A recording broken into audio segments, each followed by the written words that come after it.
Pedro's Journal by Pam Conrad. August 3rd. The ship's roster of the Santa Maria has me down as Pedro de Solicito, ship's boy, and the captain of the ship, who calls himself Captain General of the Ocean Sea, has hired me not for my great love of the sea, nor my seamanship, but because I have been taught to read and write, and he thinks it will be useful to have me along. Last night I boarded the Santa Maria with 40 others and made ready to begin this uncertain journey to India. I saw my mother standing alone on the dock, wrapped in her black shawl. She lifted her hand to wave, and I turned away quietly. I have never been away from our home. I have never been on a ship as great as this one. I dedicated this journal, this parcel of letters and drawings, to my dear mother, who has lost so much, and who I pray will not lose me as well. Me, her young boy, whom she calls Pedro de mi corazón, Pedro of my heart. We are a fleck of 3 ships, the Nina and Pinta, with us, and this morning in the darkness, with no one watching or waving goodbye, we left on a harbor at Palos and headed out for the sandbar on the Saltes River. There we waited for the tide and wind, and then we made way for the Canary Islands. We are to be the first ships ever to run a course west to the Indies, Marco Polo's land, where palaces are built of gold, where mandarins wear silk brocade and pearls are the size of ripened grapes. A couple of men are seasick and are already mumbling that we will never see this India our Captain General is so certain he will find.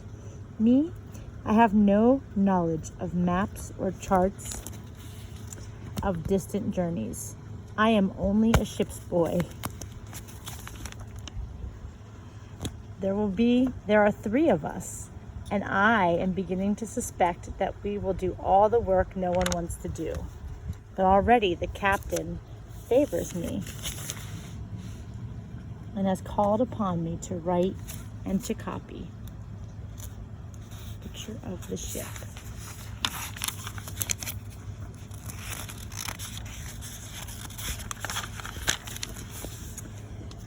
To copy certain of his writings. I believe he is testing me and will find I am able and write a good hand.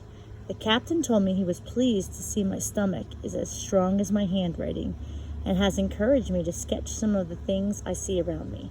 Perhaps I am a natural seaman, although I admit that looking over the side of this creaking ship into the swelling water can fill me with terror. August 7th. God, give us good days, good voyage, good passage to this ship, Sir Captain and Master, and good company. So let there be a good voyage. Many good days, many God grant your graces, gentlemen of the afterguard and gentlemen forward. My mother would be pleased to know that each morning when the crew gathers on the deck with the snails and lines rattling and clanking and all the winds gusting above us, it is her own dear son who leads the morning prayers. She would also be amused to see the way the captain says his rosary with such a fury, as his prayers are orders to be carried out immediately. I am learning the names and terms of all things to do with sailing ships. In just a short time, given the captain's lack of patience and fiery temper, I have learned to pretend that I know what everything means. I nod my head yes to his orders, and then I search out someone who can explain what I must do. Yesterday, after only 4 days out, the captain was disturbed because the rudder broke on the Pinta. The rudder is the part that goes into the water to steer the ship. So, of course, we all had to wait.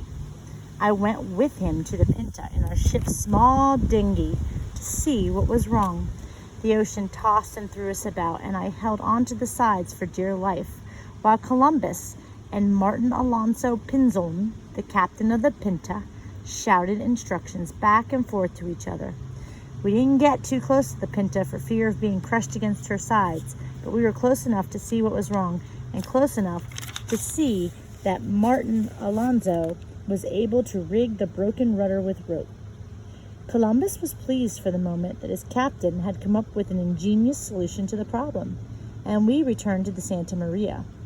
Last night, Columbus wrote in his log that he believes it has been done on purpose, and that there are men on board the Pinta who do not wish to make this journey.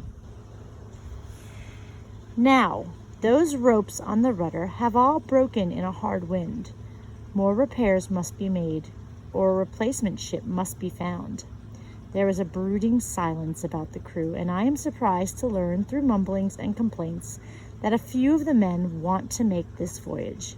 No one has much faith, and they whisper among themselves of sea monsters and how the sea will come to an abrupt end, and we will go toppling off the edge of the world like a log careening over a waterfall.